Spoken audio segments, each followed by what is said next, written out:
This is me, taking out my brand new motorcycle for my very first ride. And as you can see, it's not going well. Damn it.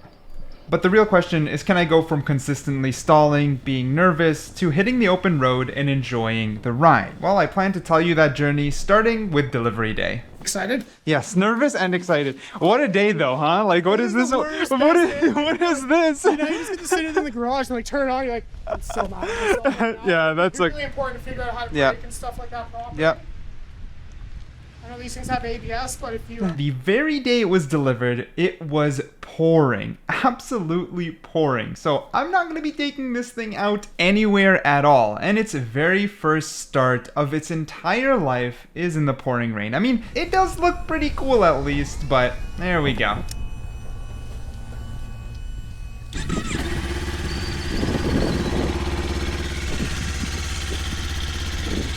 you want me to bring it up to the garage? Yeah.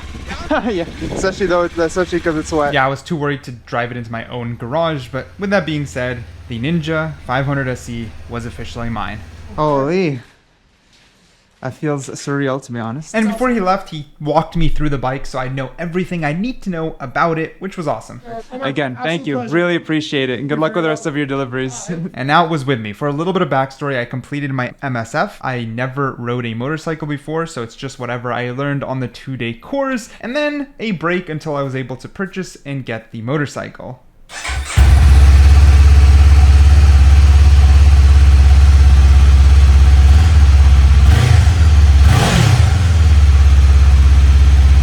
Obviously had to start it and give it a little rev. We might have to work on the exhaust in the future, but then I turned it off and opened the garage so I don't die of carbon monoxide poisoning. And then the waiting game for the sunshine to arrive, and when it did, I took this motorcycle out for my very first ride. That was so anticlimactic. I could not get it out of the driveway. Even though I completed my course, I started to question everything. And then I started to think, am I not able to ride a motorcycle? Am I going to fail? Am I going to crash? Am I going to die? Should I not be on this thing? It's okay. Eventually, I was able to get it out and start riding. However, that did not stop me from making mistakes. Damn it. And these mistakes, honestly, were all from nerves. Like right there, I was too scared to take a turn, which is ridiculous, but it was because I was nervous to finally be on the road. The MSF course, while very crucial, teaches you the controls, and not even all the controls in this case. Like, the bikes in the course don't have mirrors or turn signals active on them, so sometimes I forget to turn off my signal, which, really bad. That's not what you want to be doing at all. You can see I was very jerky with my movements. I even made the turn way too wide. I was on the wrong side of the road during that turn, and this is when I realized I gotta calm down. Most of it was nerves, and while it's very human, I need to take it easy. Remember to signal, remember to turn it off, and then most importantly, take my time. I started in neighborhood roads. I had this motorcycle delivered because I wanted to avoid having to take a major road from the dealership back home, and I think that was the best decision I made. It allowed me to take frequent breaks, which I so much needed. Nerves build up while adrenaline builds up, and that tanks your body over time. This is normal when you're starting something new, so I took a break, hit the stop on the recording, and took my time practicing. Little did I know I would almost drop the bike. Unfortunately, it did happen right after I turned off the camera, which is a bummer. I would have loved to at least catch it on camera, but it was this piece of plastic on the road. You can see the stop sign in front of it. I went to stop. You obviously put your foot down, and when my foot came down, it landed on the plastic and slipped, meaning I almost did the splits and dropped the bike. It was very, very close to happening, but thankfully I was able to recover by finding my footing, and I didn't drop the bike. Drive 2 was majorly uneventful as I copied Drive 1, just getting used to the bike, reducing my nerves. I did decide to try one new thing. I decided to take a roundabout this time, and that's when I realized I'm going to set goals. So I started in the neighborhood, just learning to play with the friction zone, learning not to stall this bike, and then Drive 2, I was going to get into a plaza, stay within the neighborhoods, learn roundabouts, remember to signal, keep working on my shifts, and take it as easy as possible.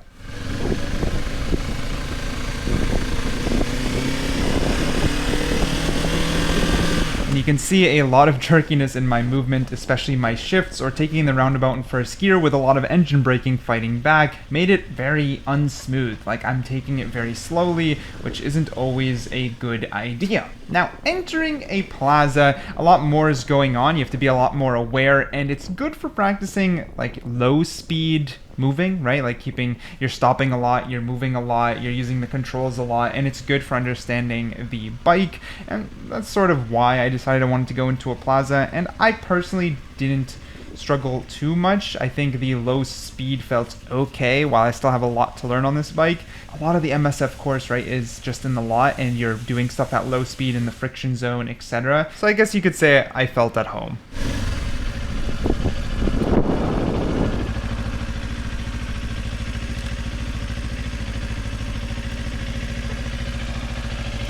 And that leads us to drive 3. But before drive 3 can begin, I need to be honest, I straight up thought my motorcycle broke. Let me show you.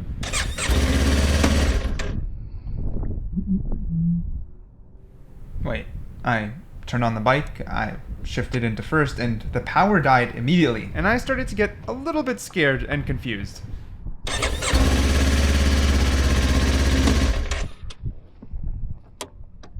I begin to fiddle with the clutch because I think maybe the clutch is broken, like it's not registering that I'm pulling in the clutch. What?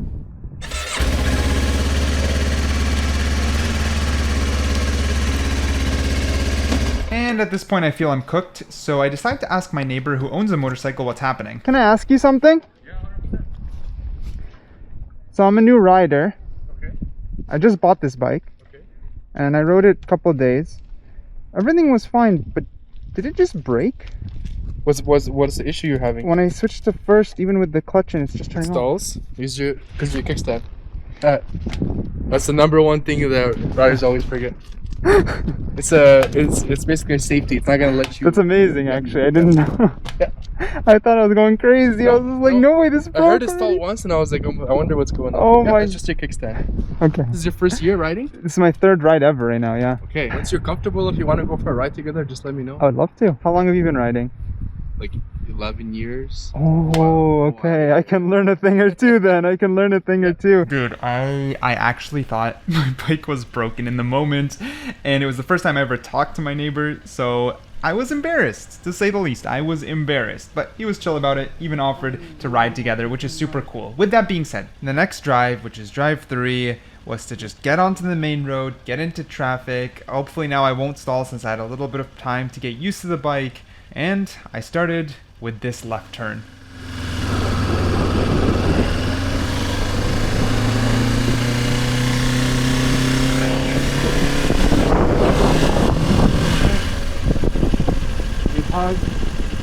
Left is the lane. Now, when I started riding the motorcycle, I found myself talking to myself often, telling myself what to do, like hug the left, shoulder check, etc. I don't know if that's just me. No need to rush. No need to rush.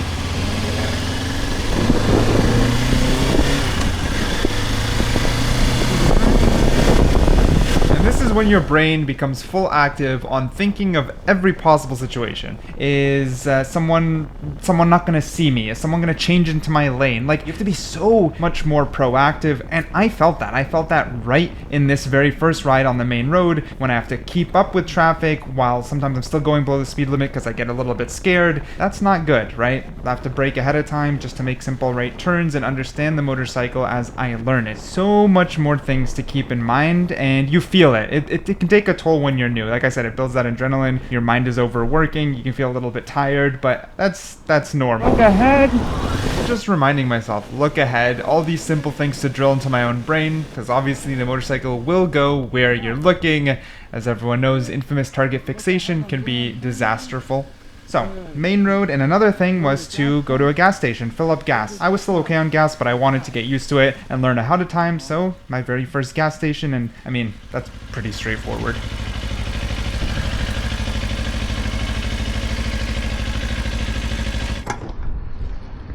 Today is the official fuel of the NHL. We proudly support all 7 Canadian NHL. I panicked because I dropped gas on my motorcycle.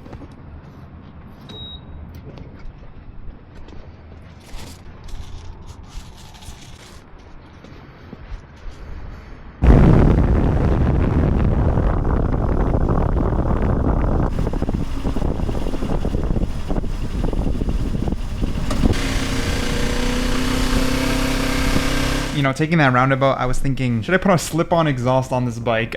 Listen. I just got the bike, so it's probably not the smartest thing to do right away. Want to change it up, but like I just want to put on a slip-on exhaust. I think it could sound a little bit better, even though I already really like this bike. I absolutely love it. I did my research. I wanted a Ninja 500. I mean, I'm not experienced, but people praise this bike, and I feel people praise it for a reason. The only gripe I have is the way it sounds. So I was thinking maybe a slip-on exhaust. With that being said, drive 3, I took bigger roundabouts. You can see I've been on the main road a lot more often now. I went to bigger plazas with more traffic, and overall, things start to feel more comfortable. I felt a little bit more comfortable through the gears. I was told to break it in, so shift between 4,000 to 6,000 RPM. That does not give me a lot of bandwidth between gears. You know, I'm kind of shifting a little bit frequently between them, which is maybe not a bad thing. Teaches me to shift a lot. But for now, I'm respecting the break-in, and I'm going to do an early service to make sure there's no metal shavings. Regardless, there is one thing that was true. I was enjoying the ride. The adrenaline and fear slowly went down, and what was taking over was fun. Because I was on the main road, I finally was able to interact with other bikers, and I got my very first wave right here. And all I could do was look. I'll try to slow it down, it's a little bit hard to see, but I couldn't wave back. I was simply too scared to let go of one hand. But I ran into multiple bikers, and in a lower speed area, I tried to wave back. However, I did it incorrectly, so let me roast myself a bit. I waved with my right hand while putting in the clutch. This is terrible. This is horrible. You pull in the clutch, you lose some control over the motorcycle, and then I didn't have the front brake or the throttle active on my right hand, so now I've learned keep your hand on the throttle and front brake, and you can wave or two finger down with the clutch hand, right? So I learned. Either way, time for drive 4. I've went around town, I got used to the main roads, so it's time to not really go to twisties as in intense twisties, but time to go out a little bit further where there's more nature and higher speeds. In this case, we're gonna have to go 80 kilometers, that's the posted speed limit. I've never really went that fast, so to keep up with traffic, I have to build up. Like, I'm right now hesitant at 75, but I gotta build up 80, a little bit past 80. People, of course, go like 10 kilometers above the speed limit here, and the first thing I noticed was a little bit of instability. What I mean by that is the winds felt like they could push me left and right, and I would actually have to use my body to fight back, and it felt a little tiring. I'm sure it's because I was too tense, that's definitely part of it, but second, I was wondering if I should get lower. So I decided to take a turn, hit the throttle a bit, and get lower down, even at lower speeds, to see how it would feel, right? Tuck in my feet, thighs on the gas tank, of course, and I will admit, once you lower down, you definitely can handle the bike much better. Like, it responds to you a lot nicer. And the cool thing about the Ninja 500, which is the reason I got it, is you can be lax, especially at moderate speeds, but you can get down and, you know, kind of lean into the sport bike of it, which I found extremely fun, and I felt that stability, meaning if I have to go excess of 80, 90, 100 kilometers per hour in the future, and I felt instability or high winds, I'll get down. And I will say, this ride 4, going into the nature, open road. Again, I can't call these twisties because they're not true twisties. They're still very wide turns, but good for me to learn on. Made me fall in love, dude. This is so fun. This is genuinely, by ride 4, I'm like, this is just a blast, and I became truly addicted. Like, the nerves started to wear off, enjoyment started to overtake, and I would say this is where the addiction hit. With that being said, between drive 3 and 4, some of you guys who are observing might realize the phone mount came in, so I installed the phone mount, and I put blind spot mirrors that look super goofy. They look like alien ears now on the left and right. I'm not too sure if I'll keep them. Like, nothing will change a shoulder check. You should always shoulder check, but I do feel like more info is better than less info. They look a little silly though, so I'm not entirely sure, but I don't mind them at the moment.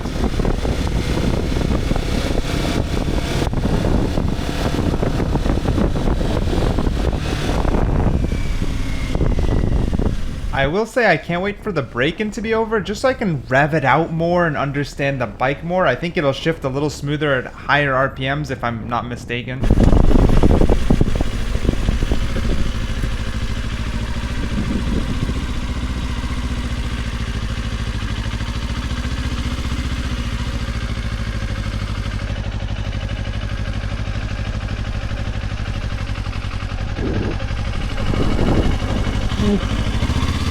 I did quickly realize I almost hit the side of the road there, which that was actually a huge amount of room to make a U-turn. So I mentally noted that. I am mentally noting my weaknesses. So in a future drive, as you can see here, I spun around a parking lot, practicing some tighter U-turns, making sure I can learn. But either way, to wrap this up, between my very first drive and my fourth drive, I felt like I already learned a ton, became way more comfortable, way more addicted, and way more ready to take on the road.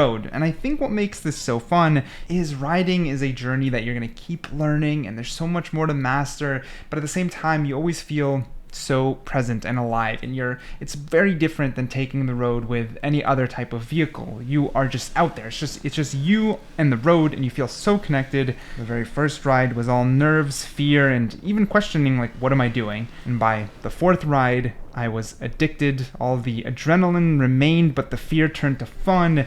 And even while making this, I just want to go back out and hit the road. So if you're hesitant on learning how to ride a motorcycle, or if you're interested, since I know the season is just starting, I'm gonna say just go for it. If you're watching this because you're interested in starting, give it a go. Worst things worse, it's not your thing and you move on from the course. I didn't even know if it was going to be my thing, and now it's one of my favorite things. Either way, hope you guys enjoyed watching the start of my rider journey. Hopefully a long journey with a lot more to come.